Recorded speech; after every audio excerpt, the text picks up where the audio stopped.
Welcome back to Mr. Cursed. Tonight is going to be intense. I've got 6 real stories from the Appalachian Mountains that all happened in November, the month when something dark wakes up in those hills.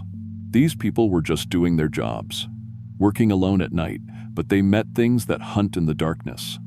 A ghost that feeds on loneliness, a creature that steals your voice, a family that's been dead for generations. Before we start, please hit subscribe and smash that like button. Tell me in the comments where you're watching from right now. Turn off your lights. Turn up the volume. Let's dive into the darkness.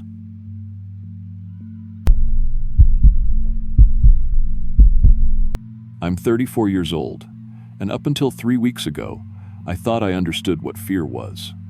My name's Janet Kim, and I've been driving school bus for Wise County, Virginia for 8 years now. The job chose me more than I chose it. After my divorce, I needed steady work with decent benefits, something that would let me be home when my own daughter got out of school. The route I drive winds through some of the most isolated parts of the Appalachian Mountains, places where families have lived for generations and strangers stick out like sore thumbs. November 23rd, 2023. I was bringing 12 kids home from their last day before Thanksgiving break, and I was looking forward to 4 days off with my daughter Emma. The weather had been turning nasty all week. Old-timers at the gas station kept talking about how the air felt wrong, how their bones were aching in ways that meant a hard winter was coming early. These mountain folks have a way of reading weather that goes deeper than any forecast, and they were all saying the same thing: something bad was brewing. The temperature had dropped from a comfortable 45 degrees that morning to barely 15 by the time I started my afternoon route. The kids were bundled up, but most just had light jackets, the kind that work fine for walking from house to bus, but won't keep you alive if you're stuck outside for long. I had my usual mix of kids that day: Tommy Briggs and Sarah Chen, both high school juniors who lived way out on Copper Ridge Road; Marcus Williams and his sister Keisha, good kids from a family that's been in these mountains since before the Civil War; 3 little ones from the elementary school, the Hawkins twins, Amy and Beth, both 7 years old, and David Park, only 6 but mature for his age because his mom works double shifts at the regional hospital. Then there were the middle schoolers: Jessica Chen, Sarah's younger sister, the Morrison boy, Jake, I think, and twins, whose names I'm ashamed to say I can't remember clearly now. Everything from that day gets fuzzy when I try to focus too hard on certain details. The road we take home is Old Highway 19, a narrow mountain route that was built sometime in the 1950 seconds to connect the remote communities to the county seat. It winds through thick forest for about 12 miles, with steep drops on one side and rock face on the other. There are maybe 3 or 4 houses along the whole stretch, and cell service is spotty at best.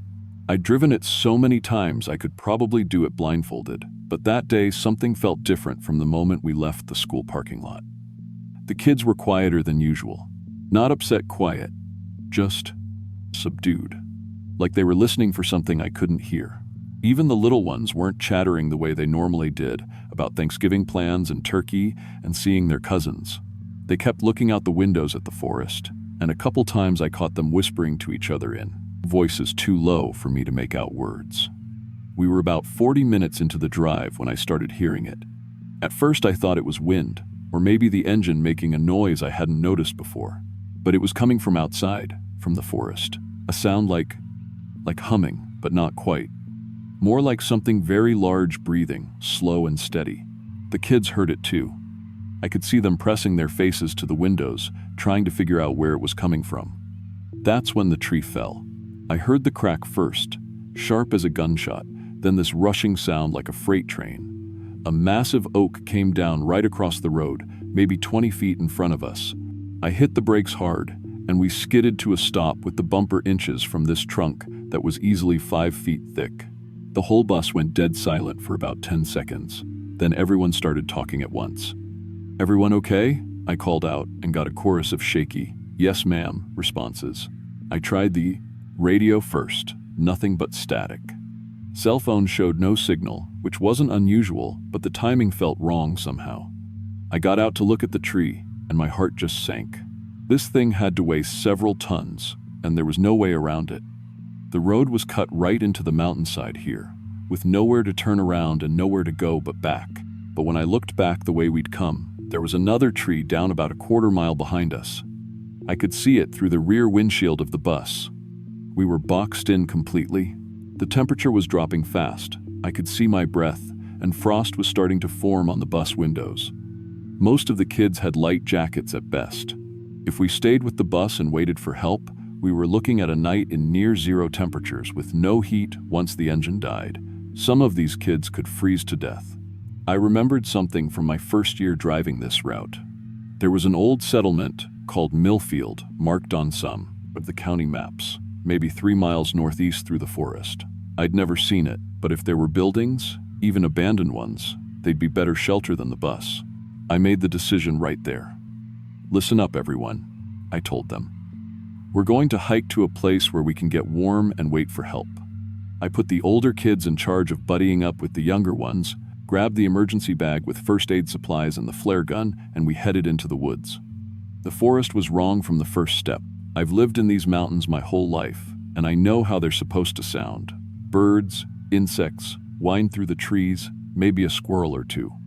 But it was completely silent. Not just quiet. Empty. Like someone had turned off the sound on the whole world. Our footsteps on the frozen leaves sounded unnaturally loud, echoing in ways that didn't make sense. The kids felt it too. They stayed close together, whispering occasionally, but mostly just walking in this tight little group like they were afraid to spread out.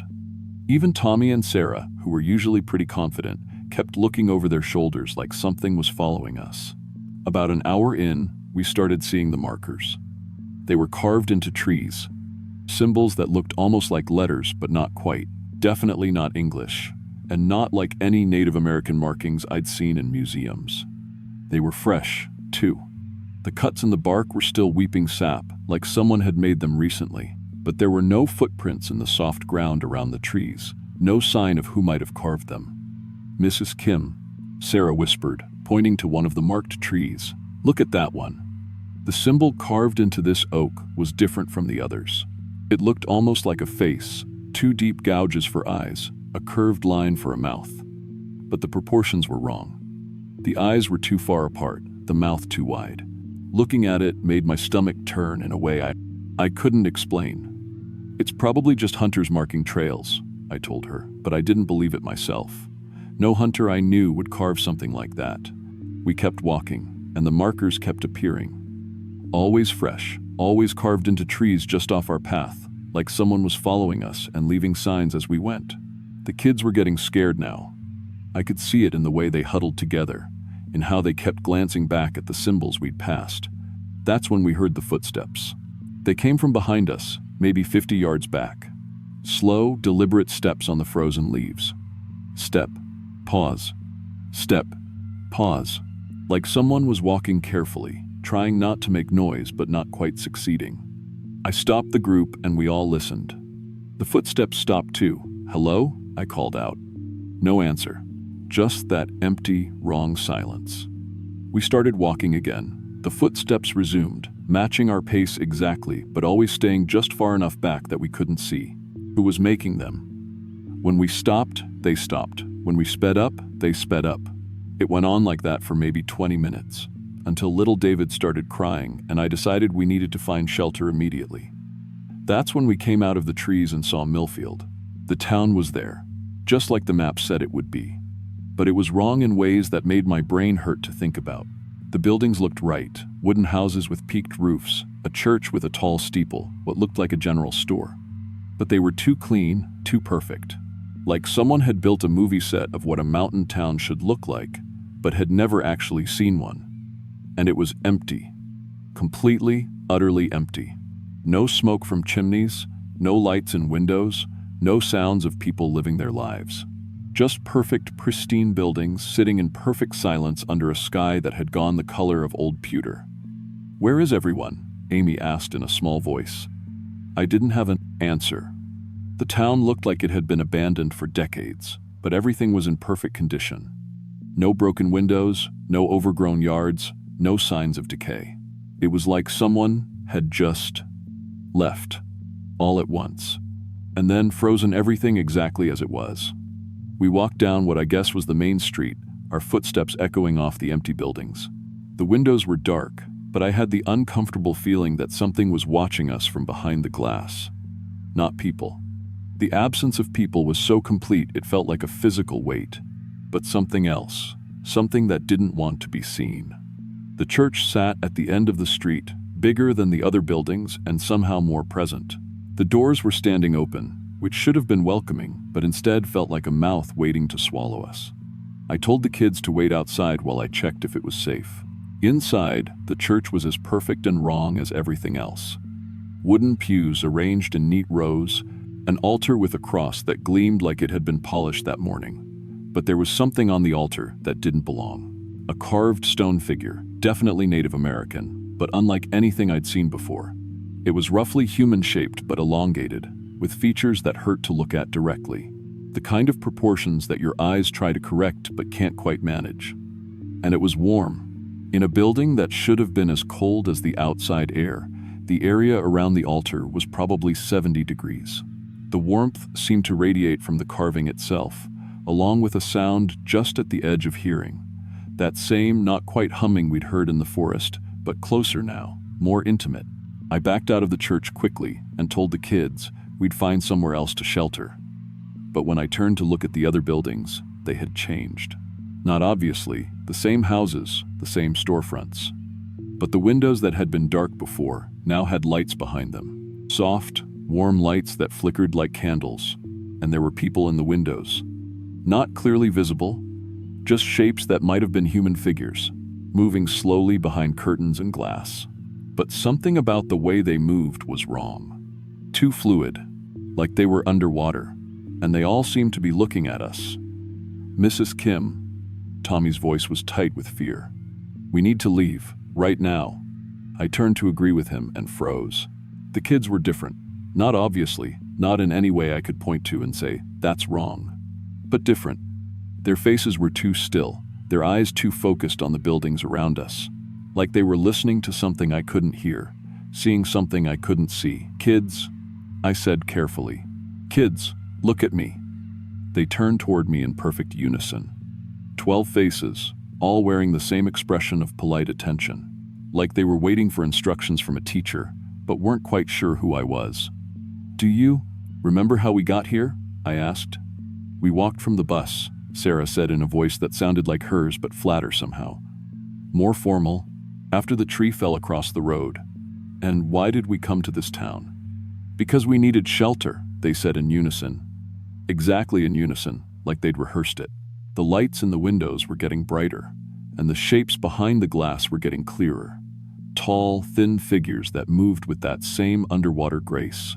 As I watched, one of them pressed what might have been a hand against a window, and the glass fogged around it in a pattern that looked almost like those symbols we'd seen carved in the trees. I realized we weren't in an abandoned town. We were in a trap. "We're leaving," I said, grabbing David's hand. "Right now.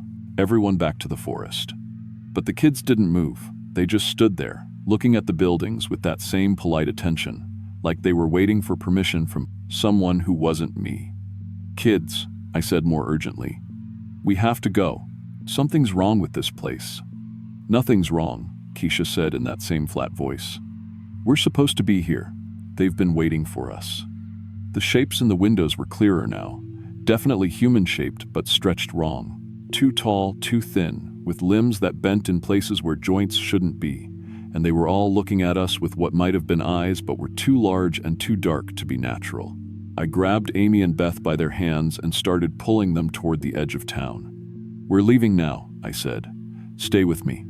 But my voice sounded wrong in my own ears, muffled, like I was speaking into a thick fog, and the kids were getting heavier, harder to pull. Not physically heavier, but like they were becoming more connected to the place, more rooted. The figures in the windows began to move toward the doors. That's when I heard it clearly for the first time. Not humming, singing. Voices that might have been human once but had been stretched and changed until they were something else entirely. A wordless song that seemed to come from the ground beneath our feet, from the air around us, from inside my own head. And the kids were starting to sing along. I looked back and saw their mouths moving in time with the melody, their eyes reflecting the light from the windows in ways that human eyes shouldn't. They were still my kids, still the 12 children I was responsible for getting home safely. But something else was there too. Something that recognized this place and wanted to stay.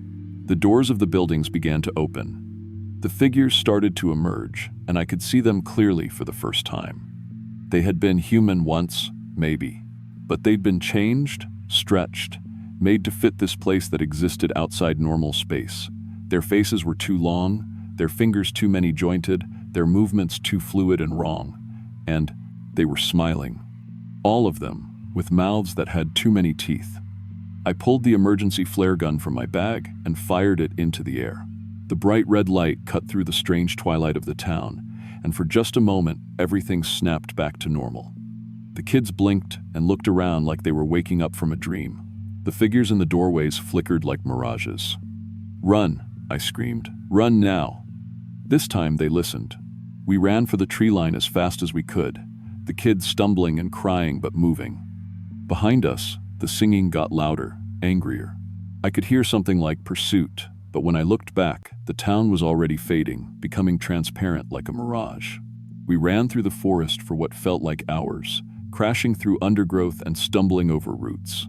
The carved symbols on the trees were gone now, just normal bark. No sign they'd ever been there. The forest sounds were coming back too. Wind, a few birds, the normal, nighttime creaks and rustles that meant we were back in the real world. We made it back to the bus just as the search and rescue teams arrived. Apparently, the trees had disappeared from the road around the same time I fired that flare, and the radio had started working again. The rescue teams had been looking for us for hours, they said, though it felt like we'd only been gone for maybe 2. The kids remember most of what happened, which is both good and bad. Good because they know I didn't abandon them, that I got them home. Bad because they have to live with knowing that place exists, that we almost didn't come back. But here's the thing that keeps me awake at night. When the rescue team searched the area the next day, they didn't find any sign of a town. No buildings, no cleared land, no foundation stones. Nothing but unbroken forest. Like Millfield had never existed at all. Except for one thing. David's mother found something in his jacket pocket when she was washing. His clothes, a small carved stone, the same dark material as that figure on the altar. It's warm to the touch and makes a sound like distant singing when you hold it up to your ear. She asked me what she should do with it, and I told her to bury it deep in the woods, somewhere far from her house. Don't tell anyone where. Don't go back to check on it. Just bury it and try to forget. Because I think that town isn't gone. I think it's waiting. And I think that little stone is a key, or a beacon, or an invitation to come back. The kids are doing okay, mostly. A few needed counseling, and they all have nightmares sometimes. But they're alive, and they're home, and they remember who they are. That's what matters. I still drive school bus, but I carry a lot more emergency gear now. Flares, GPS beacons, satellite phone, winter survival supplies. I've taken wilderness first aid courses and studied every map of these mountains I can find. But there are places marked on the old maps that aren't there anymore, and places that exist now that were never marked at all. Sometimes, late at night, I think I can hear that singing again.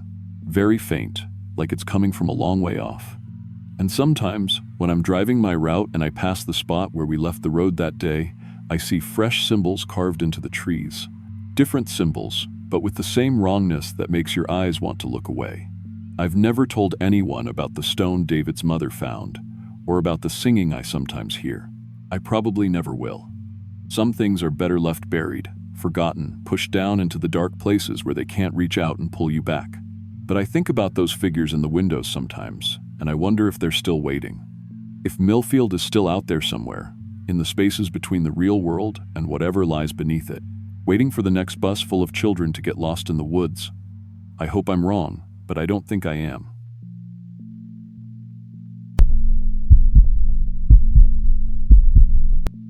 I'm 26 years old and work as an assistant manager at a Dollar General in rural West Virginia. Been there about 3 years now. Ever since I moved back home after college, didn't work out like I'd planned. The store sits right off Route 9, about 20 minutes outside of Charlestown, surrounded by nothing but hills and the occasional gas station.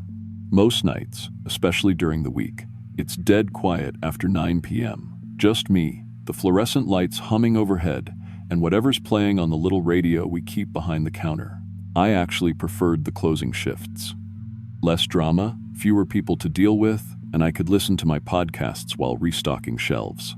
The pay wasn't great, but it was steady, and honestly, after everything that happened with Mark, my ex who decided cheating was somehow my fault, I wasn't exactly in a social mood anyway. Working nights meant I could avoid most human interaction, which suited me just fine at the time. November 8th, 2021 started, like any other Monday. Cold enough that I had to scrape frost off my windshield that morning, but nothing unusual for early November in the mountains. I'd been pulling closes all week because our other night person quit without notice, leaving me to cover until corporate could find a replacement. Which, knowing corporate, meant I'd be doing it for months. The evening had been typical, a few regulars grabbing last-minute milk or cigarettes, some high school kids buying energy drinks they probably shouldn't have been drinking that late. By 11:30, I was already starting to count down the register and lock up the cigarette case. That's when Mrs. Henley walked in. I'd seen her plenty of times before. Sweet old lady, maybe 70, always came in once a week for the same things: gallon of milk, loaf of white bread, and 3 cans of Friskies cat food. She'd pay with exact change, usually small bills and coins from this little vinyl change purse that looked like it was older than I was. Real polite, always asked about my family even though I'd never told her much about them. But that night felt different from the moment she walked through the door. For one thing, it was 11:47 p.m. 5, way later than I'd ever seen her. The store officially closed at midnight, but most people knew we stopped letting customers in around 11:45. She must have slipped in right as I was turning off the open sign. "Evening, Ashley," she said, grabbing a small cart even though she never needed one for just 3 items. There was something about the way she said my name that made me look up from the register. She was staring at me with this intense expression I'd never seen before, like she was studying my face for something specific. "Hi, Mrs. Henley." "Cutting it close tonight," I said, trying to keep things light. But she didn't respond with her usual laugh or apology. She just nodded and headed toward the dairy section, that cart squeaking with every step. I went back to counting 20s, but I could feel her watching me from across the store. Every time I glanced up, she was looking in my direction, even when she was supposedly shopping. It made the back of my neck prickle in a way I couldn't explain. When she finally came to the counter, she had her usual items, but something was off about the money she handed me. Instead of the crumpled bills and modern coins I was used to, she paid with old silver coins, the quarters and dimes that looked like they were from the 1952. They were still legal tender, I knew that much, but who keeps 60-year-old coins in perfect condition? "Your register should take those just fine," she said before I could ask. Her voice sounded different too, somehow. Less shaky than usual. I was inputting the transaction when she started talking about her cat being sick, same as always. But as I was making change, she mentioned how hard it was to take care of a pet when you're all alone, especially after your boyfriend. Breaks your heart. I froze. I'd never mentioned Mark to any customer, ever. I barely talked about him to my own family. When I looked up to hand her the receipt, she was gone. Just gone. The automatic door hadn't made its usual chiming sound, and I would have heard it open. That thing was loud enough to wake the dead. But her groceries were still sitting right there on the counter. 3 items. Paid for, receipt printed, but no customer. I called out, "Mrs. Henley?" and walked around the counter to check the aisles. Empty. Completely empty. I even checked the bathroom, thinking maybe she'd gotten confused or felt sick. Nothing. The security cameras didn't help either. When I pulled up the footage the next morning, it showed me talking to myself at 11:47 p.m., ringing up 3 items that appeared on the counter by themselves. No customer visible at all, but I remembered every word of our conversation.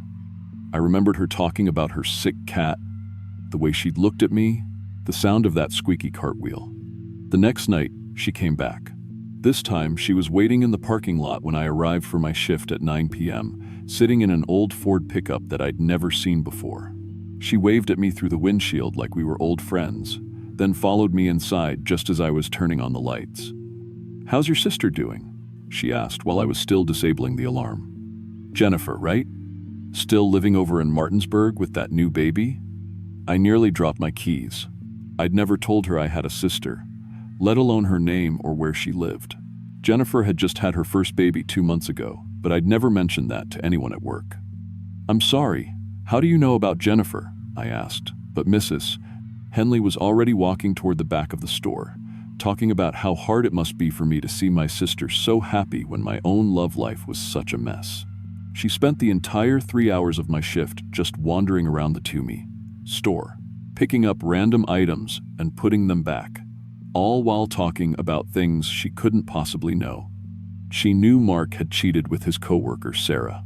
She knew I'd found the text messages 3 weeks ago. She even knew I'd driven past Sarah's apartment twice, sitting in my car like some kind of stalker, trying to figure out what she had that I didn't. Every detail was perfect. Things I'd never told anyone, not even Jennifer. When midnight came and I had to close, she simply walked out without buying anything, same as the night before. No goodbye, no explanation for how she knew so much about my personal life. The security cameras showed me having another 3-hour conversation with thin air. By the third night, I was starting to think I was losing my mind. But there she was again, waiting for me in that same truck, same parking spot. This time she followed me inside and immediately started talking about Mark. You know, he never deserved you, she said, leaning against the counter while I tried to focus on my opening tasks. Cheating on a sweet girl like you with that Sarah woman? She's not even pretty, if you ask me. Too much makeup, bad teeth. You're much prettier, Ashley. The thing is, she was right about Sarah.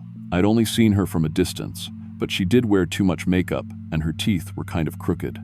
But how could Mrs. Henley possibly know what Sarah looked like? Have you been following me? I asked, but she just laughed. Oh honey, I've been watching over night shift workers in these parts for decades. Dollar General, Food Lion, that old Rite Aid that closed down in '98, always the same type, 2ST. Young people working alone, carrying too much hurt, cutting themselves off from others. She pulled out a manila folder from her purse and spread newspaper clippings across the counter. Missing person reports dating back to 1987. All retail workers, all night shifts, all young people who'd been described by family as withdrawn or going through a hard time. They all chose loneliness over connection, she said, running her finger along the headlines. Just like you're doing now, working nights to avoid people, pushing your family away, convinced you're better off alone. My hands were shaking as I looked at the clippings. 12 different people across 30-plus years, all from stores within a 50-mile radius.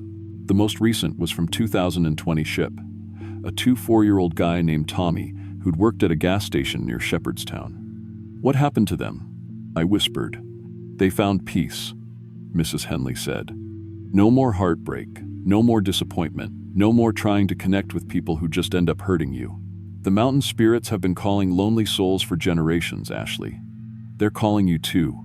That's when I noticed something that made my blood turn to ice. She was holding the folder, but I could see right through her hands to the newspaper underneath. Not completely transparent, but translucent, like she was made of fog that was trying to look solid. You don't have to keep suffering, she continued. No more closing shifts, no more crying yourself to sleep thinking about Mark and Sarah. Just quiet service to something ancient and peaceful. The mountains take care of their own. I backed away from the counter, but she moved with me, staying the exact same distance away no matter how many steps I took. I know you've been thinking about it, she said, driving home late at night, wondering what would happen if you just turned the wheel a little to the right, went off the road into those trees. The mountains would catch you, Ashley. They've been waiting. She was right, I had been thinking about it. More than thinking, planning. There was a curve on Route 9, just past Miller's Creek Bridge, where the guardrail was broken from some accident years ago. It would be easy, quick. No one would think it was anything but a tired driver who dozed off. But here's the beautiful part, Mrs. Henley said, her voice getting softer and somehow louder at the same time. You don't have to make that choice. It's already been made. The store around us started to change. The fluorescent lights flickered and dimmed, and I could smell something like damp earth and old wood.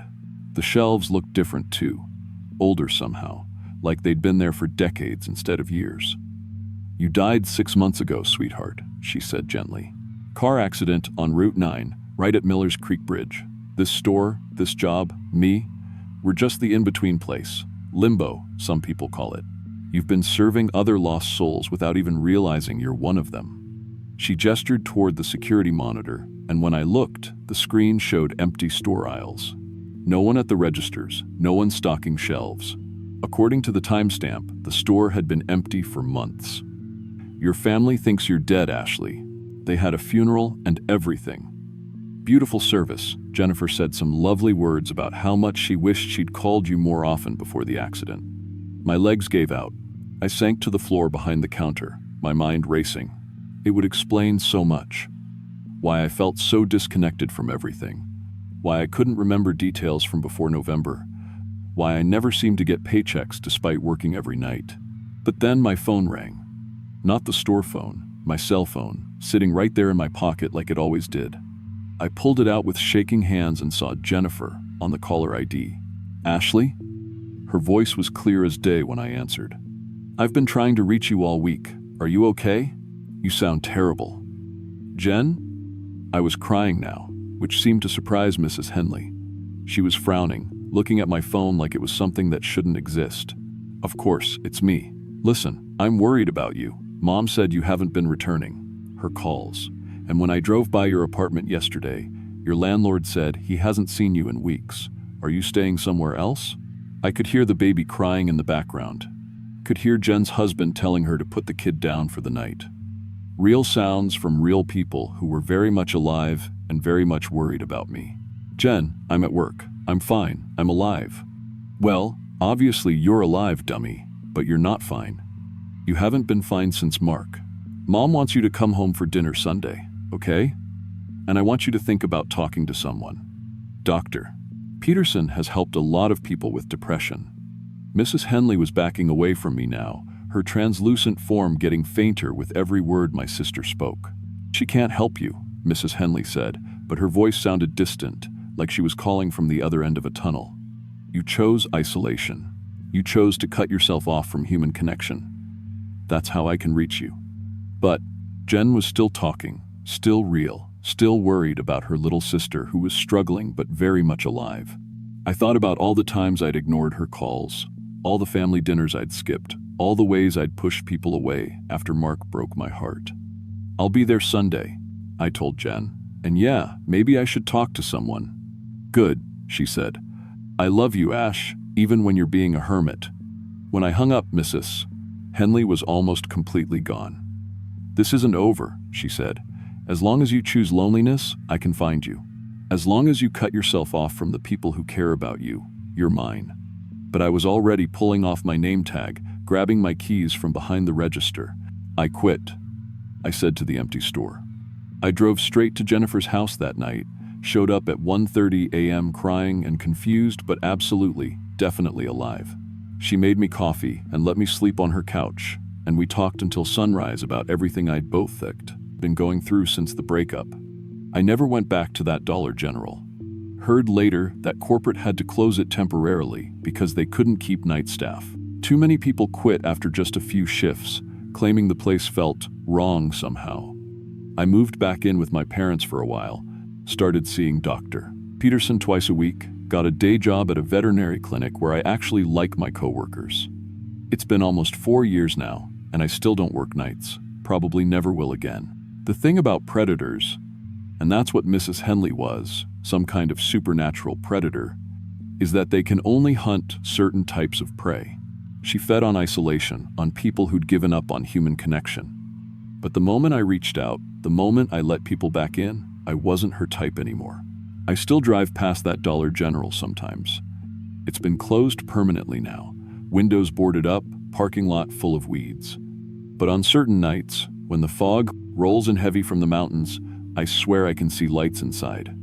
And sometimes, if the wind is just right, I can hear the faint sound of a register drawer opening and closing. I just keep driving.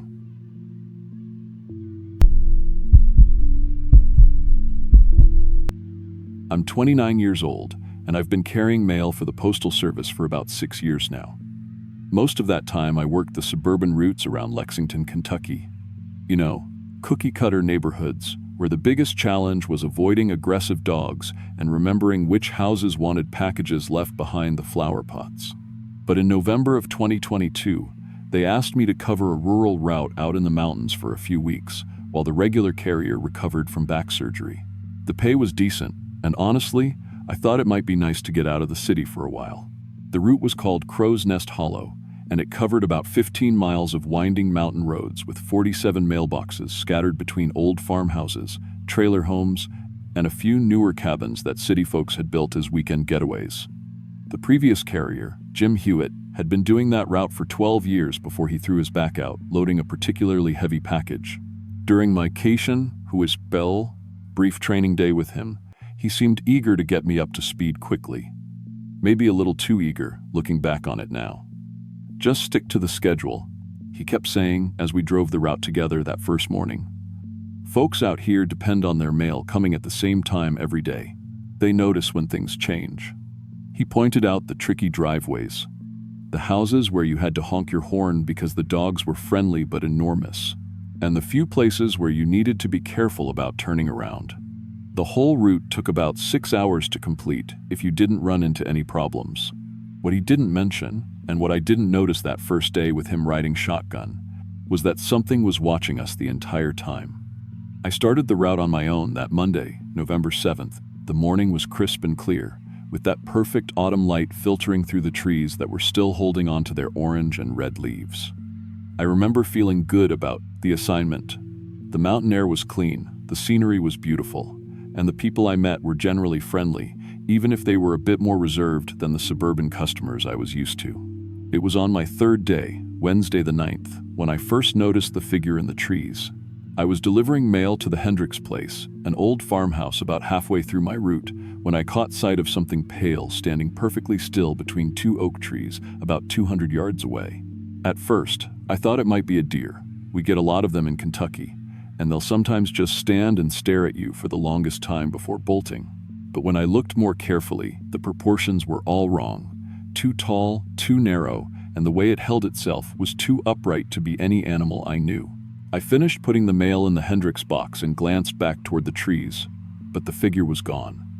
I figured it had probably been a trick of the light, or maybe someone from one of the nearby houses taking a walk through the woods.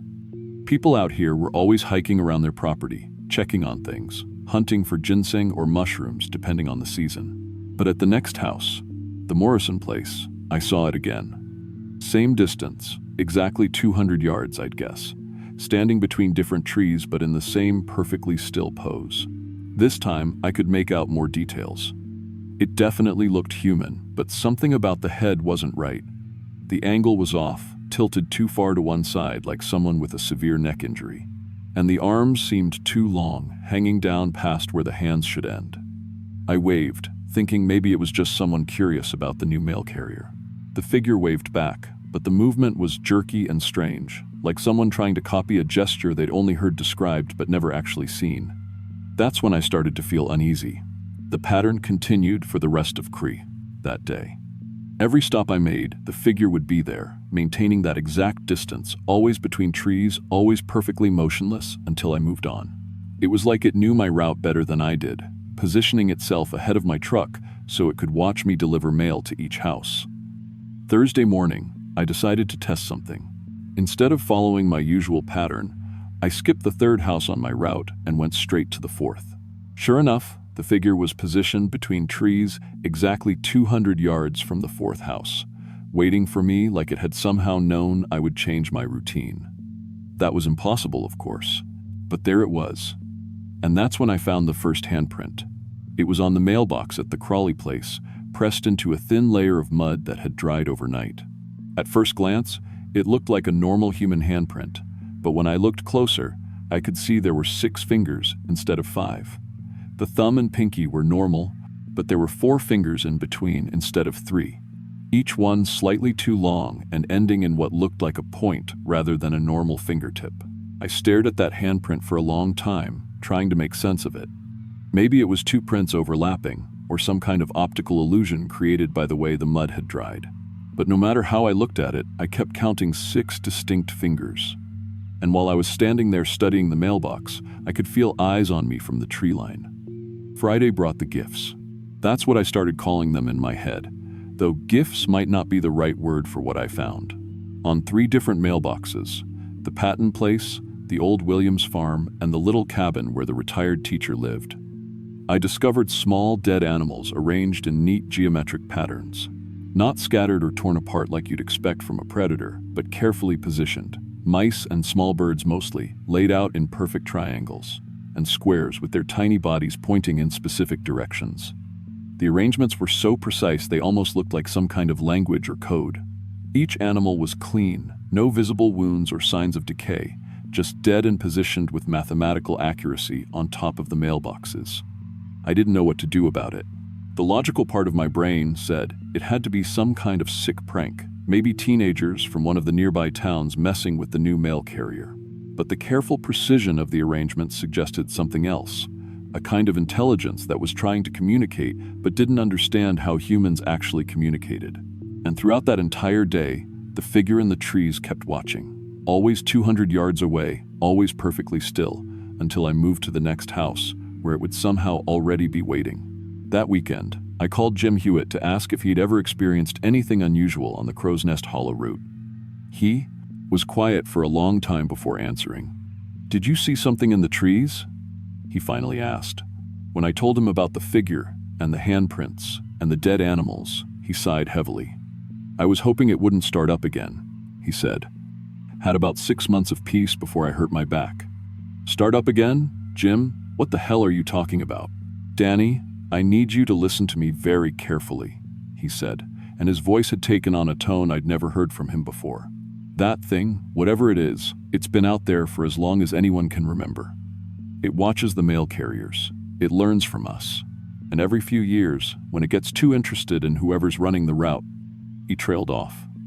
"What happens, Jim? They disappear." He told me that he'd looked into the history of the route after his own encounters started getting more intense a few years back. 3 mail carriers had vanished over the past decade, all of them in November, all of them after reporting exactly the same kind of experiences I was having. The Postal Service had conducted investigations, but they never found any trace of the missing carriers or their vehicles. "Why didn't you tell me this before?" I asked. "Because I thought maybe it was done," he said. "It had been quiet for so long, and I was hoping. Look, Danny, I'm telling you this as a friend. Request a transfer. Get off that route. Do it Monday morning first thing."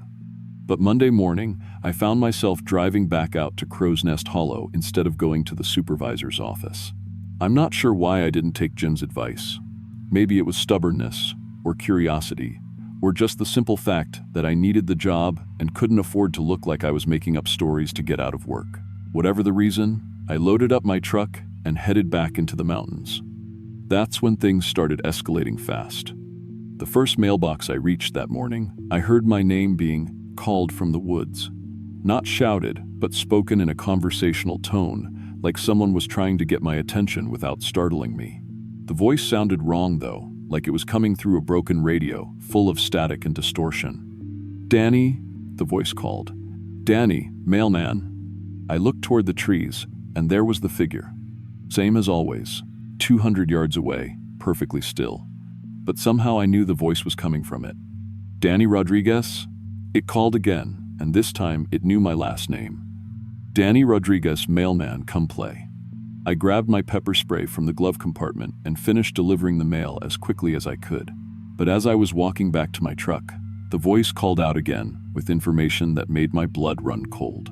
"Danny Rodriguez married Sarah Collins, 2019 divorced, 2021 dog named Buster, takes medicine for arthritis. Mother lives on Maple Street." It knew details about my life that I'd never shared with anyone on this route. Personal things that weren't in any postal service records. My ex-wife's maiden name, my dog's medication, my mother's address, information that would have taken deliberate research to discover. Throughout the rest of that day, the voice kept calling out random facts about my life, delivered in that same static-filled, distorted tone. It knew about my college degree, my first apartment, the car accident I'd been in 3 years ago.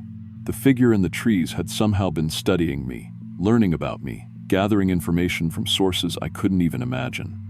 And that afternoon, I found the map. It was behind the mailbox at the old Tyler place, arranged in sticks and small stones on the ground. At first, it just looked like random debris, but when I studied it more carefully, I realized it was a perfect recreation of my mail route. Every house, every turn, every mailbox was represented with startling accuracy.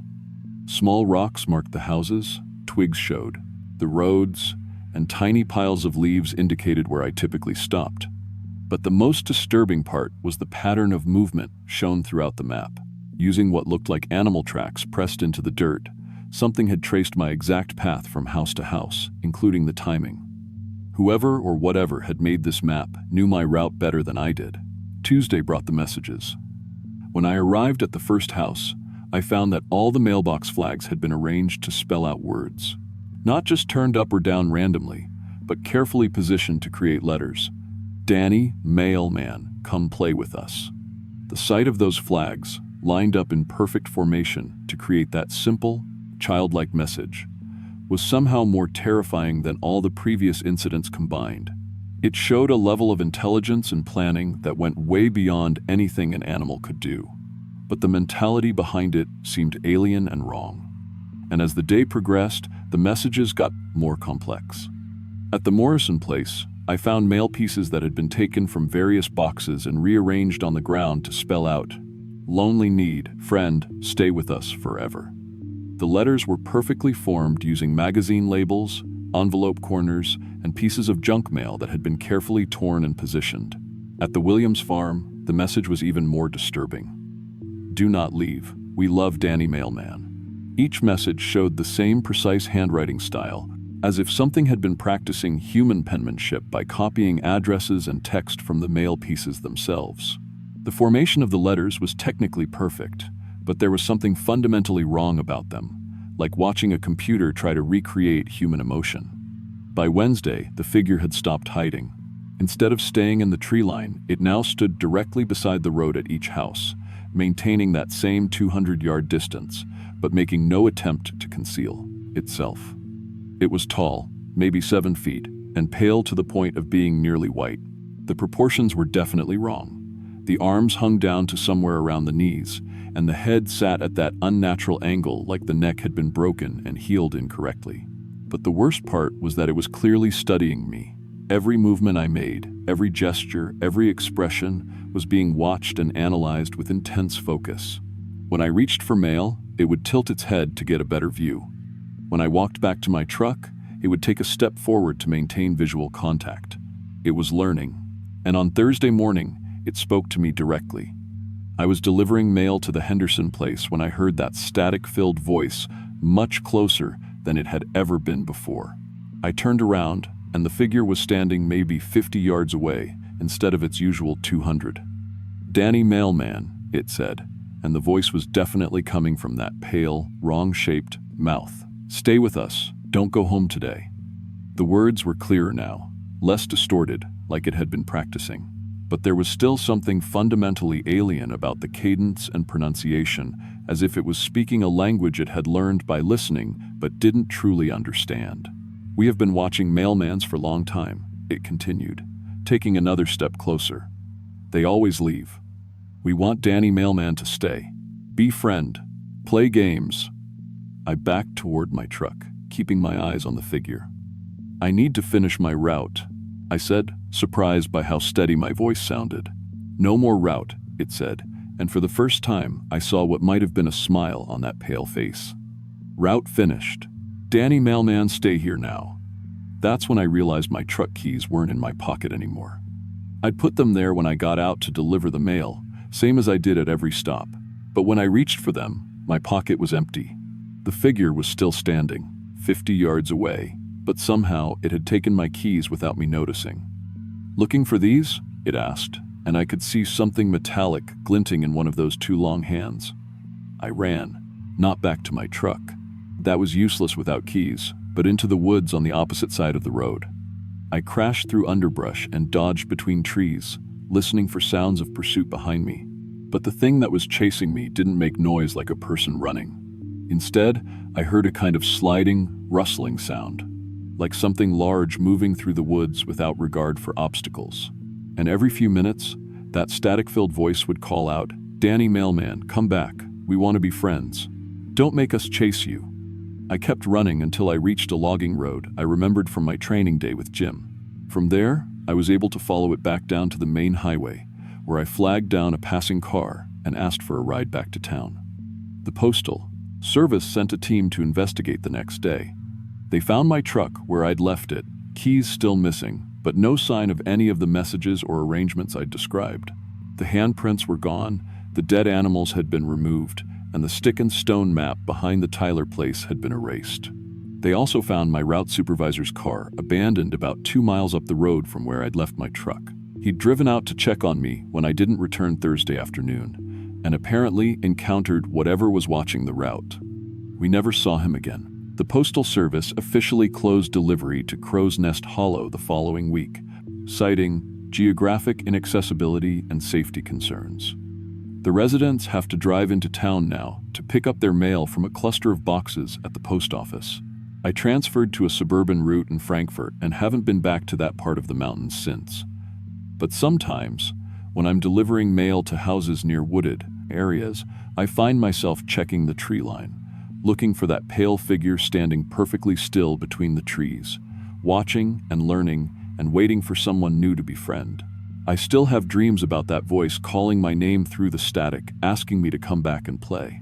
And every November, when the leaves start turning and the air gets that crisp mountain smell, I remember what it felt like to be studied by something that thought friendship meant never letting you leave. To this day, I won't take any route that goes through rural areas with too many trees.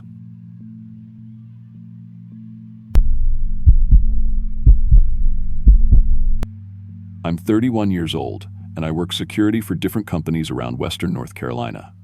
Mostly, it's boring stuff: office buildings, construction sites, that kind of thing.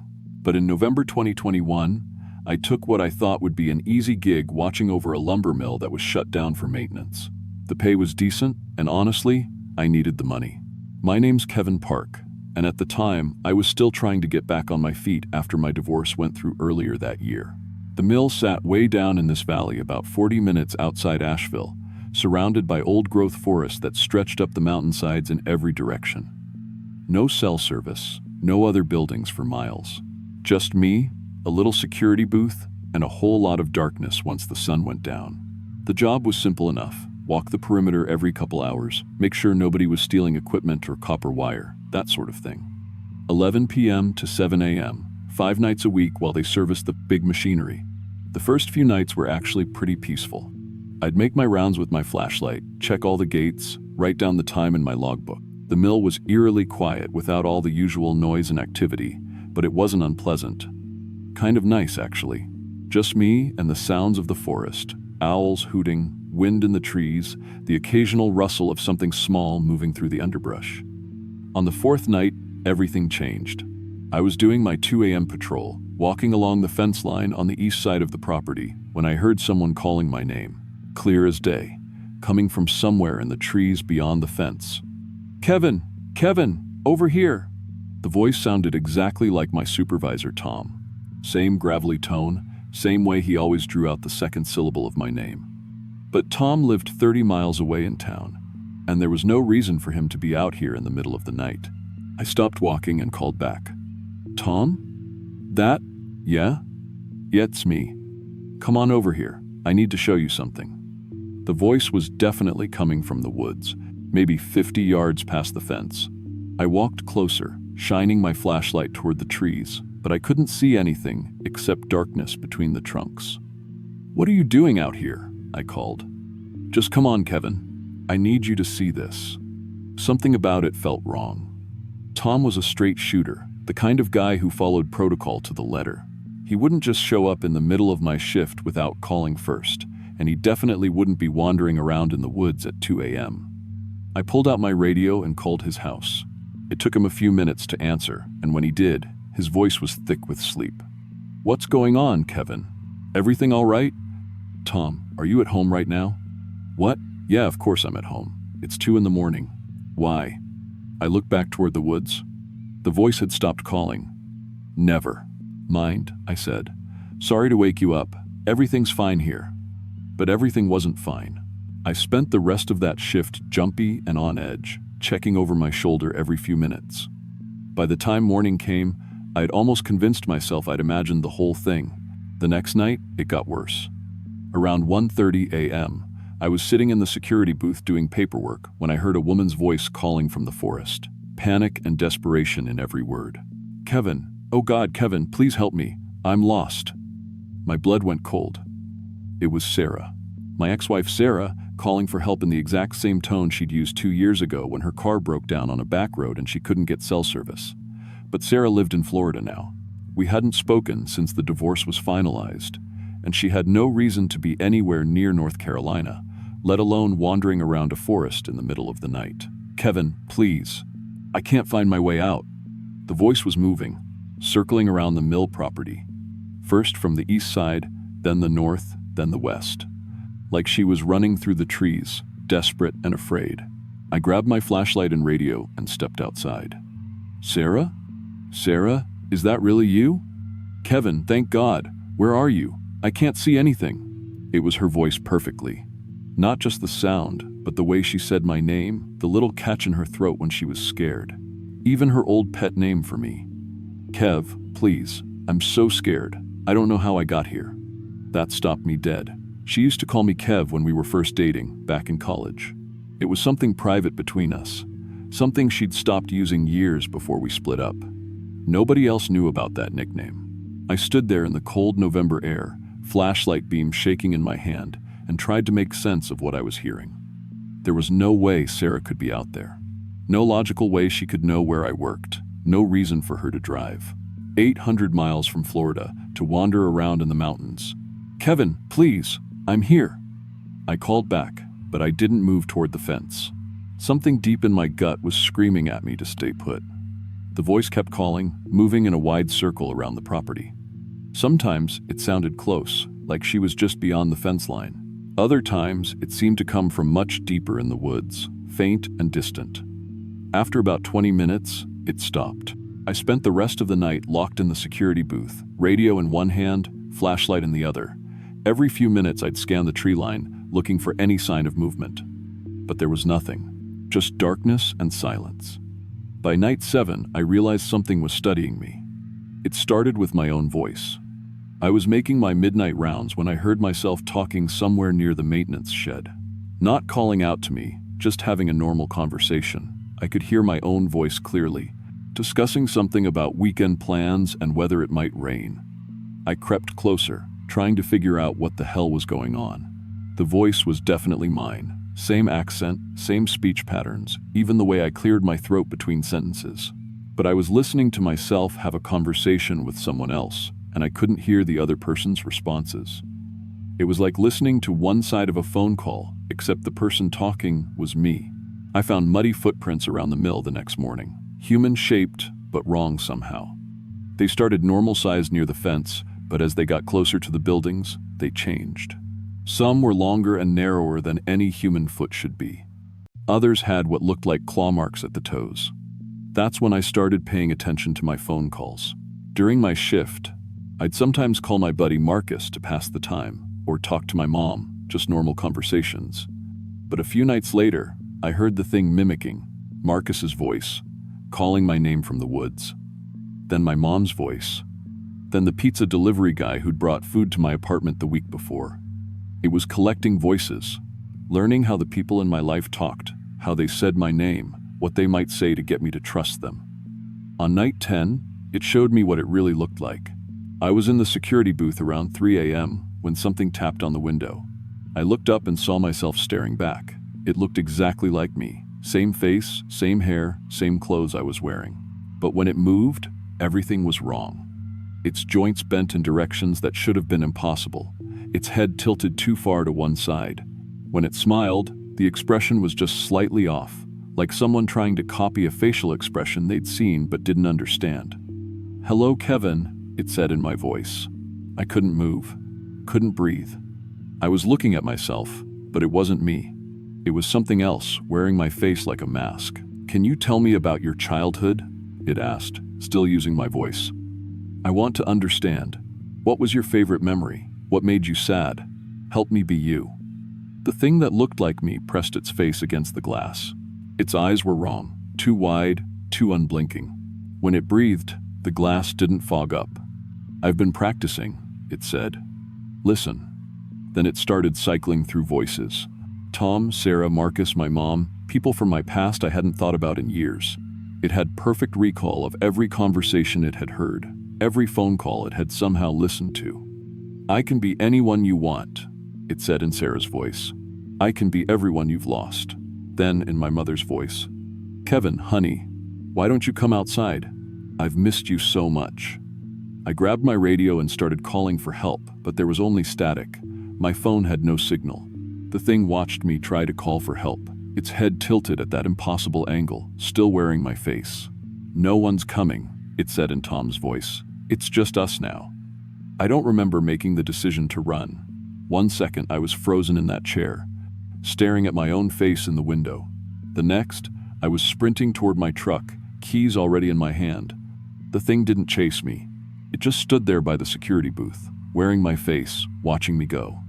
As I drove away, I could hear it calling after me in my own voice. "Kevin, come back! Don't leave me alone!" I didn't stop driving until I hit the interstate. Didn't slow down until I could see the lights of Asheville. I called Tom from a gas station and quit over the phone.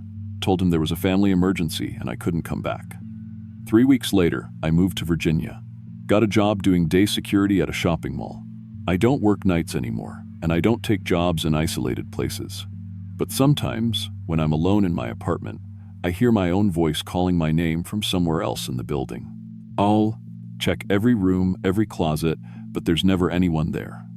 I think it followed me. I think it's still learning to be me.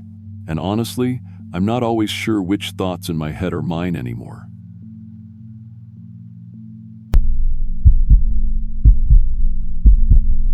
I was 27 when this happened, back in 2022. I drive delivery for UPS out of Knoxville. Been working these mountain routes for 3 years. November's always been my least favorite month. Something about the way the light dies early up in those hollers, how the bare trees look like they're reaching for you. But I needed the overtime money. So when dispatch gave me a late delivery on November 15th, way up past Gatlinburg on some back road I'd never heard of, I didn't complain. The address was 1847 Sorrow Ridge Road. GPS said 40 minutes into the mountains, which usually means an hour of actual driving once you get off the main highways.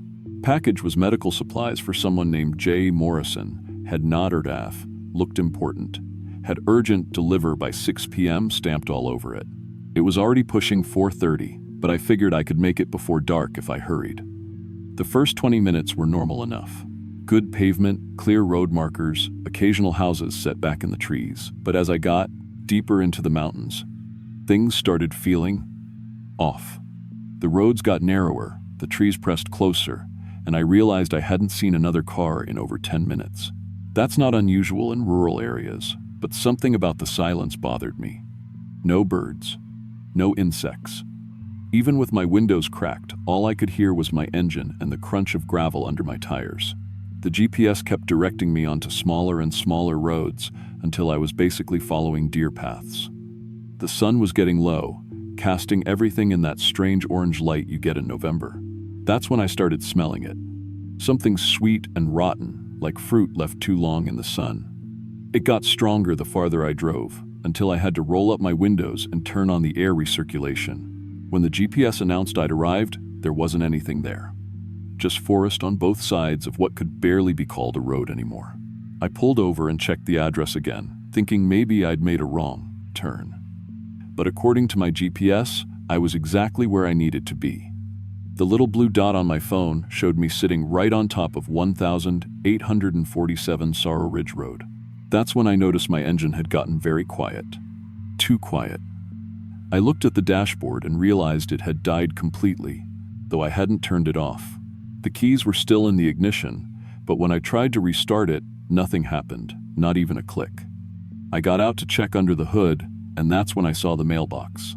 It was sitting about 20 feet away, one of those old metal ones that's been weathered gray by decades of mountain winters. The weird thing was, I was absolutely certain it hadn't been there when I'd parked. I would have noticed it, but there it was, and painted on the side in what looked like fresh red paint were 2 words: Carlos Martinez. My name, my exact name. I walked over to it slowly, my boots crunching on leaves that seemed way too loud in the silence. The mailbox was ice, cold to the touch, even though it had been sitting in afternoon sunlight. When I opened it, there was a single piece of paper inside. It looked like a bill, printed on official-looking letterhead that said Appalachian Debt Collection Services at the top. Carlos Martinez, life debt $89,347.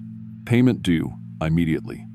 Below that, in smaller print, itemized charges available upon request, no partial payments accepted. Genuine remorse, $1 per minute. I stood there reading that paper, and something cold started crawling up my spine that had nothing to do with the November air. Because somehow, that number felt exactly right, like it was the precise cost of every lie I'd ever told, every person I'd hurt, every time I'd taken the easy way out and let someone else pay for my mistakes. I folded the bill and shoved it in my pocket, then turned back toward my truck. The road I'd driven in on was gone. Not just empty, gone. Where there had been tire ruts and gravel, now there were just trees. Thick and dark, like they'd been growing there for 100 years. I was still trying to process this when I heard the footsteps. Slow, deliberate, coming from somewhere in the trees behind me. But when I spun around, there was nothing there except shadows that seemed to shift and move when I wasn't looking directly at them. The footsteps stopped. Then I heard my own voice calling out from the forest. Carlos? Carlos, where are you? We've been looking for you. My voice, but wrong somehow. Like someone had recorded me talking and was playing it back at the wrong speed. Too slow, with pauses in the wrong places. I knew for damn sure I hadn't said anything. That's when the wooden sign appeared. It materialized out of thin air about 10 feet in front of me, like it was fading in from invisible. Hand-carved letters on weathered wood: pay your moral debt in full or loop until you do. $1 per minute of genuine remorse. No exceptions. As soon as I finished reading it, I heard a sound like a massive clock starting to tick. Tick, tick, tick. Each sound echoing off the trees with a metallic ring that made my teeth ache. I ran back to my truck and tried everything, hot wiring it with my pocket knife, checking all the fuses, even trying to push start it on the slight downhill slope. Nothing. The radio was completely dead too. No static, no emergency broadcast, nothing. My phone showed no signal, but worse than that, the GPS was now showing my location as the middle of a lake. According to my phone, I was underwater. The ticking got louder. I started walking, trying to find the road out, but every direction led me back to that mailbox. After about an hour of this, I was getting genuinely scared. The sun was setting, and the shadows between the trees were getting deeper and more active. I kept catching movement in my peripheral vision. AES, things that looked almost like people but moved wrong. Too fluid, like they were made of smoke instead of flesh. That's when I found the first journal. It was tucked under a pile of rocks, near where the road should have been, wrapped in plastic to keep it dry. The cover was labeled David Chen, debt $156,892 in the same red paint as my mailbox. The first entry was dated 3 months ago. Day 1, I don't know how I got here. My car broke down on some mountain road and now I can't find my way out. There's a bill with my name on it for $156,892. The number keeps changing. Sometimes it goes down a few dollars, but I don't know why. I can hear things moving in the trees at night. They sound like my dead father calling my name. David's entries went on for weeks. He'd figured out some of the rules through trial and error. Fake emotions didn't work. Whatever was keeping score could somehow tell the difference between real guilt and just trying to game the system. But when he wrote about genuinely regretting things he'd done, really facing the people he'd died, hurt, the number would decrease. Sometimes just a few dollars, sometimes more, if it was something really terrible he'd been carrying around. His handwriting got shakier as the entries progressed. Day 23.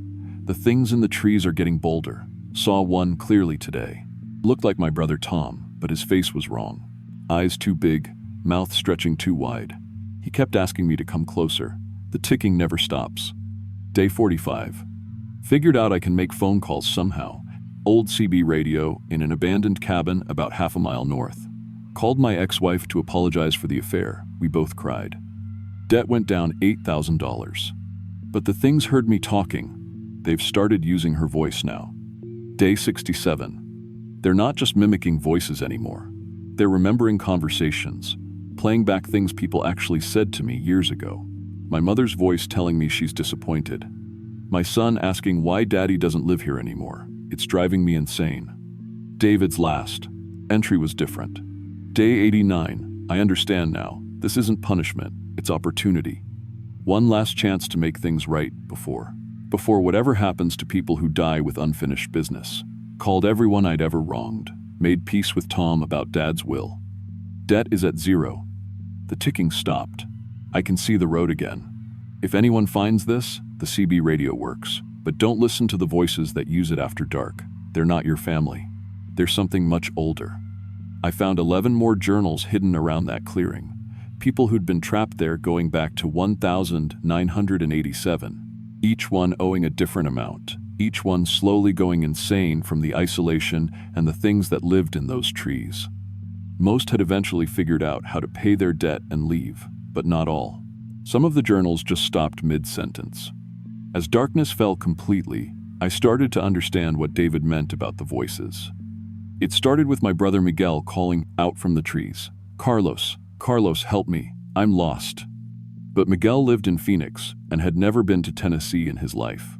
Then my ex-girlfriend Sarah's voice pleading, "Carlos, please, I need you to come help me. I'm hurt." But Sarah's voice was too high, like a recording played at the wrong speed. The worst was when they started using my father's voice. He'd been dead for 6 months, but there he was, calling to me from the darkness. "Mijo, why didn't you visit me in the hospital? Why did you let me die alone?" I found the CB radio in an old hunting cabin about a quarter mile from my truck. It was an ancient thing, probably from the 1980 seconds. But when I turned it on, it crackled to life immediately. I started calling out on the emergency channels, and to my amazement, I got responses. Real people, in the real world, confused about how I was reaching them from a CB when they were answering on their cell phones. That's when I started making the calls that would save my life. First was Miguel. When his voice came through that radio, I knew his real voice, warm and familiar and completely different from the thing that had been calling to me from the trees. I broke down completely. "Miguel, it's Carlos. I need to tell you something, and I need you to listen, because I might not get another chance." It took me 20 minutes to explain about the money I'd borrowed from him 3 years ago. Money I'd promised was for car repairs, but had actually blown in Vegas. How I'd been too ashamed to call him back, too proud to admit what I'd done. He was quiet for a long time after I finished. "Carlos," he said finally, "I forgave you for that a long time ago. I was just waiting for you to call." I felt something shift in the air around me, like a weight being lifted. When I checked the bill in my pocket, my debt had gone down by $4,700, but the things in the trees had heard every word. For the rest of the night, they tormented me with Miguel's voice, playing back pieces of our conversation but twisting them, making him say things like, "Carlos, why did you steal from me? Why did you lie to your own brother?" Over and over, until I was pressing my hands against my ears and screaming for them to stop. The second night was worse. I called my ex-girlfriend Sarah to apologize for cheating on her in college, and that conversation took my debt down another $3,000. But afterward, the things used her voice to recite every cruel thing I'd ever said to her, every lie I'd told, every time I'd made her feel worthless. They had perfect recall, playing back conversations from years ago word for word. By the third night, I was barely sleeping. The ticking never stopped, and the voices never let up. They'd learned to mimic not just the words, but the emotions too. My mother's voice, full of genuine hurt. "Carlos, why don't you ever call? Why did you stop visiting?" My father's voice, weak and fading. "I waited for you, mijo. I waited until the very end." That's when I made the hardest call of all. See, my father had died while I was avoiding him. He'd been sick with cancer for months, and I kept promising myself I'd visit him in the hospital tomorrow, next week, when I wasn't so busy with work. But really, I just couldn't handle seeing him that week. The man who'd raised me, who'd taught me to fix cars and throw a baseball, reduced to a skeleton in a hospital bed. He died on a Tuesday while I was at home watching TV and ignoring his calls. When I tuned that CB radio to a frequency that shouldn't have worked, shouldn't have reached anyone, and heard my father's voice come through clear as day, I knew I was either completely insane or something impossible was happening. "Papa?" I whispered. "Me, Joe," he said, and his voice was exactly like I remembered, strong and warm and full of love. "I've been waiting for you to call." "I'm sorry," I sobbed into that radio. "I should have been there. I should have held your hand when you died." "Carlos," he said gently, "do you think I died alone? Your mother was there. Miguel was there. Your cousin Rosa, your Aunt Carmen. The room was full of people who loved me. But more than that, you were there too, in here." I could somehow sense him tapping his chest. Every story I told them was about you. Every memory that made me smile had you in it. You think love disappears when someone dies? You think the way I felt about you just vanished? Mijo, you carried me with you every day after I died. That's not abandonment, that's immortality. My debt went to zero with that conversation. The ticking stopped. The voices in the trees went silent. But I wasn't done yet. I'd learned something from David's journal and the others. The debt could be paid not just with remorse for your own mistakes, but with genuine compassion for anyone's suffering. So, I spent 2 more days in that clearing, reading every journal cover to cover, really feeling the pain those people had gone through. Maria Santos, who'd been trapped for 8 months because she'd let her teenage daughter take the blame for a car accident that was Maria's fault. Robert Kim, who'd stolen credit for his research partner's work and ruined the man's career. Jennifer Walsh, who'd had an affair and destroyed 2 families. Each story broke my heart a little more, but also taught me something about forgiveness. These weren't evil people. They were just people who'd made mistakes, who'd carried guilt and shame until it had poisoned their lives. The thing that lived in those mountains, whatever it was, wasn't punishing them. It was giving them one last chance to make things right. On my final morning, the wooden sign had changed. Instead of the payment instructions, it read, "Debt paid, character growth, significant, redemption earned." But there was something else. As I was gathering my things to leave, I heard a new sound from the trees. Not footsteps or voices this time, but something like wind chimes made of bones. And I caught a glimpse of what I think was the debt collector itself. It was tall, maybe 8 feet, and looked like it was carved from the mountain stone itself. Gray and weathered, with hollows where its eyes should have been. But those hollows weren't empty. They held a light like stars, ancient and cold and somehow sad. It didn't feel malevolent. It felt tired, like it had been doing this job for centuries and carried the weight of everyone's guilt and pain. We looked at each other for just a moment. Then it nodded once, slowly, and faded back into the trees. My truck started on the first try. The road was right there, clear as day. But before I left, I added my own journal to the collection, with everything I'd learned about how the debt system worked and how to survive the voices in the trees. These days, I still drive for UPS. Same routes, same mountains. But I'm different now. I see people differently. I listen when they want to talk, I help when I can, and I never let guilt fester the way I used to.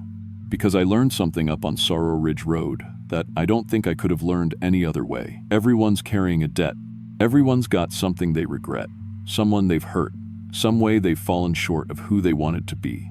The difference is whether you pay it forward with kindness and compassion or let it compound until something comes to collect. I've never been back to Sorrow Ridge Road, but sometimes, on November nights when the wind's blowing just right through these mountains, I swear I can still hear that ticking. It reminds me to call my brother, to visit my mother, to treat every person I meet like they matter. Because up there in those dark hills, something's keeping track. And trust me, you don't want to owe it money when it comes to collect.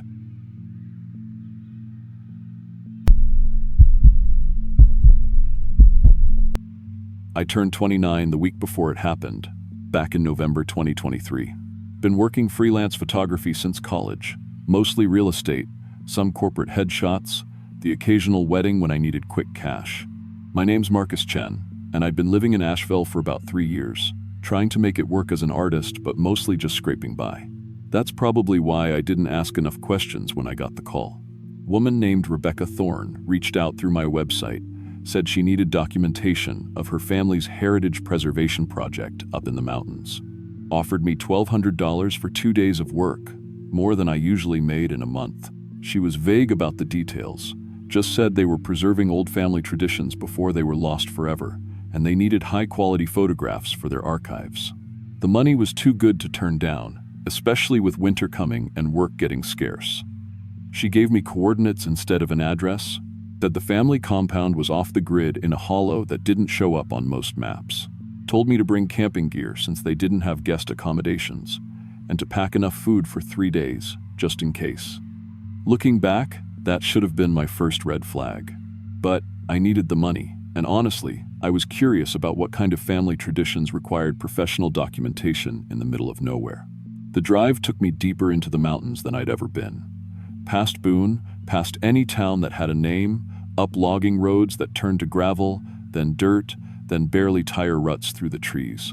My GPS lost signal around 2 p.m., but Rebecca had given me detailed directions. Turn at the lightning-struck oak, follow the creek bed, look for the stone cairns.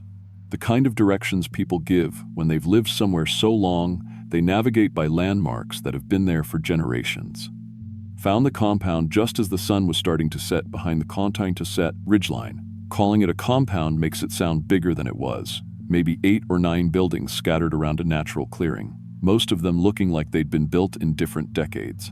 The main house was old, probably 1800s, but well-maintained. Couple of barns, some smaller cabins, and what looked like a workshop with smoke coming from the chimney. Rebecca met me at my car, and right away I could tell this family was different. She was maybe 60, gray hair in a tight bun, wearing clothes that looked handmade but high quality.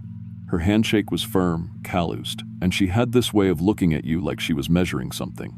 Behind her came others, men and women of various ages, maybe 20 people total, all with that same measuring look. They moved quietly, purposefully, like they'd rehearsed their positions. "Marcus," Rebecca said, and her voice had this formal quality, like she was speaking for an audience. "We're honored you've come to document our November traditions. These practices have been preserved in our family for 7 generations, and it's time they were properly recorded." They showed me where to set up my tent, offered me dinner, treated me like an honored guest. The food was incredible: venison, fresh bread, vegetables that had to have come from the most productive mountain garden I'd ever seen. But the conversation was strange. They talked about their work, their daily routines, but when I asked about the traditions I was there to photograph, they'd just smile and say, "Tomorrow," or "when the time is right." That first night, I couldn't sleep. Not because of the cold or unfamiliar sounds, but because of the silence. I've camped in the mountains before, and there's always some noise: wind in the trees, night birds, insects, something. But this place was dead quiet after about 10 p.m., like the whole forest was holding its breath. Around midnight, I heard singing. Faint at first, coming from the direction of the main house, but growing stronger. Multiple voices, harmonizing in what sounded like an old hymn, but with words I couldn't quite make out. I unzipped my tent flap to listen better and saw lights moving through the trees. Not flashlights or lanterns, but something that flickered and danced like firelight, but brighter, more focused. The singing went on for maybe an hour, then stopped abruptly. The silence that followed was so complete it felt like pressure in my ears. I lay awake until dawn, listening to nothing. Rebecca found me the next morning, looking like she'd slept perfectly. "You heard the preparation songs," she said, like it was the most natural thing in the world. "Tonight, you'll understand what they mean." She spent the day showing me around the compound, explaining what she called their sustainable practices. They grew their own food, raised their own livestock, made their own tools and clothes. Everything was done by hand, using methods that had been passed down through generations. It was impressive, but also isolated in a way that felt deliberate.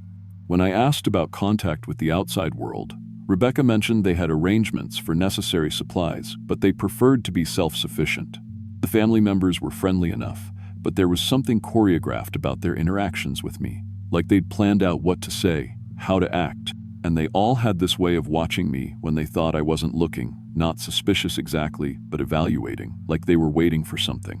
Late afternoon, Rebecca led me to a clearing about half a mile from the compound. "This is where our most important traditions take place," she said. "Tonight, you'll document our November renewal." The clearing was maybe 50 feet across, surrounded by trees that had to be centuries old. In the center was a circle of standing stones, each about waist high, arranged in a pattern that reminded me of Stonehenge, but smaller, more intimate. The stones were carved with symbols I didn't recognize, not Native American, not anything European I'd seen before. Something older, more primitive.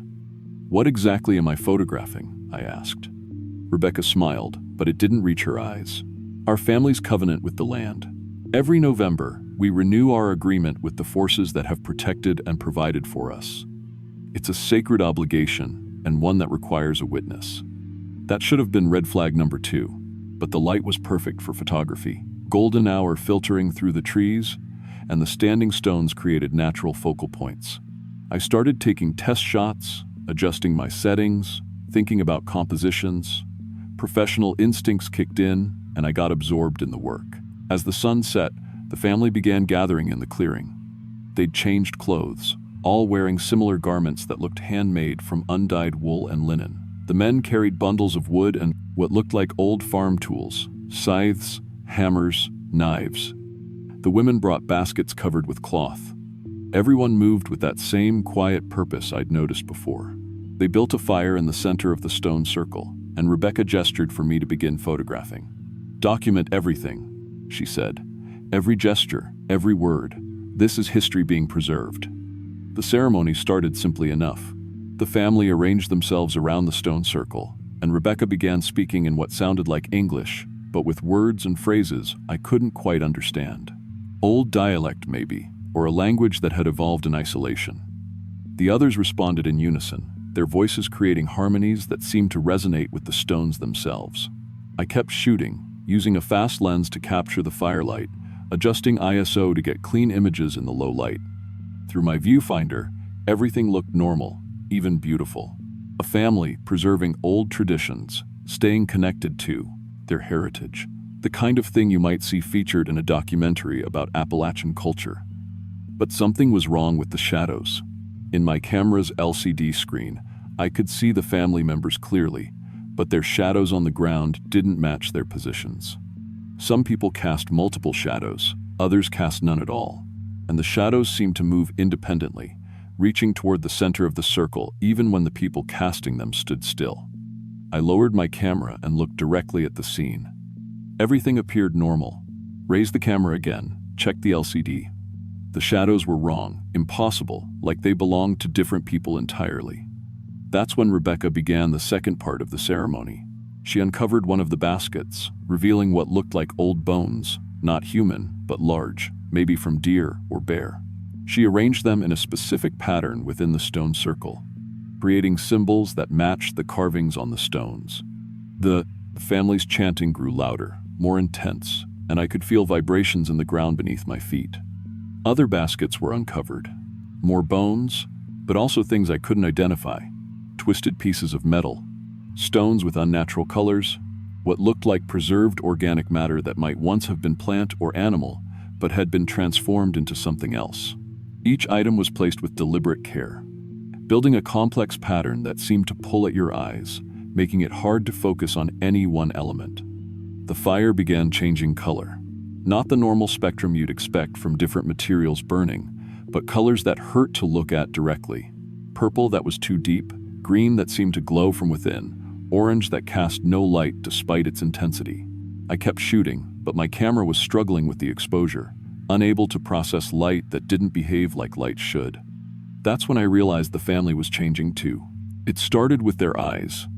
In the camera's viewfinder, I could see that their pupils had dilated to completely black circles, reflecting the firelight like mirrors.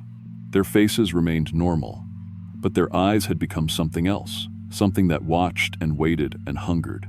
Rebecca raised her arms, and her voice changed, becoming deeper, more resonant, speaking words that felt heavy in the air. The other family members responded, but their voices were wrong too, harmonizing in frequencies that made my teeth ache. And their shadows, their shadows, were moving independently now, reaching toward the center of the circle like dark fingers grasping for something. I kept photographing because I didn't know what else to do. Professional instincts, muscle memory, the comfortable weight of the camera in my hands. But every image on my LCD screen showed me things that couldn't be real. People whose faces were normal, but whose reflections in my lens showed something ancient and predatory. Shadows that formed shapes and symbols in the dirt. Fire that burned in colors that don't exist. The ceremony reached its climax when Rebecca pulled out the final item from the last basket. It looked like a photograph, old and yellowed, but as she held it up to the firelight, I could see it showed the same clearing, the same stone circle, but filled with people I didn't recognize. People wearing clothes from a different era. Faces that were human, but wrong in ways I couldn't define. She threw the photograph into the fire, and everything changed. The flames exploded upward, reaching heights that should have singed the tree branches, but the fire cast no heat. The light it gave off was cold, blue-white, and in that light I could see what the family really was. They were hollow. Not metaphorically, literally hollow. Their skin was intact, their clothes undisturbed, but through the supernatural firelight I could see that they were empty shells, animated by something that lived in the spaces where their organs should have been. Something that moved like smoke, like shadow, like hunger given form. And they were all looking at me. "Thank you, Marcus," Rebecca said, and her voice came from everywhere and nowhere, echoing off the stones and harmonics that human vocal cords couldn't produce. "Your documentation is complete. Now you understand why we need a witness." I ran, dropped my camera, abandoned my professional instincts, and ran through the woods in the dark like every horror movie victim you've ever wanted to scream at. Branches tore at my clothes, roots caught my feet, and behind me, I could hear them following. Not running, they didn't need to run. Just walking with that same purposeful movement, knowing I had nowhere to go. My tent was closer than my car, so I grabbed my keys and overnight bag and kept running. The family didn't try to stop me. They just watched from the tree line as I threw my gear in the back seat and started the engine. In my rearview mirror, I could see them standing perfectly still, their hollow faces reflecting my taillights like a collection of empty masks. The drive out was a nightmare. My headlights showed the road, but everything else was wrong. Trees that hadn't been there before. Turns that led in directions that didn't match my memory. At one point, I swear I drove past the same lightning-struck oak 3 times, like I was caught in a loop. But eventually, the GPS signal returned. The roads became familiar. Dawn broke over mountains that looked normal again, and I was back in civilization, shaking in a Waffle House parking lot, trying to convince myself it had all been some kind of hallucination. Except I had proof. My camera was gone, left behind in the clearing, but my phone had automatically backed up the test shots I'd taken that afternoon. Normal pictures of standing stones and forest light. Nothing supernatural, nothing impossible. Just a photographer documenting what looked like a family's cultural preservation project. I never tried to find the compound again. Never reported what I'd seen to anyone who'd believe me. Never looked up property records or tried to research the Thorne family history. Some things are better left alone. But every November since then, around the anniversary, my phone notifications remind me of those photos. The backup app suggests I create an anniversary album, shows me thumbnails of standing stones and golden light filtering through trees. Normal pictures of an abnormal place, and sometimes, if I look closely at those thumbnails, I can see shadows in the background that don't belong to anything in the frame. I don't do location photography anymore. Stick to studios, controlled environments, places where the shadows behave like they're supposed to. Because I learned something up in those mountains that I'll never forget. Some traditions aren't meant to be preserved. Some witnesses aren't meant to leave. And some photographs capture more than just light. The Thorne family is still up there, I'm sure of it. Still hollow, still hungry, still maintaining their covenant with whatever lives in those ancient stones. Still needing a witness every November to make their renewal complete. I just hope they find someone else to document it. Because I'm not going back. Not ever.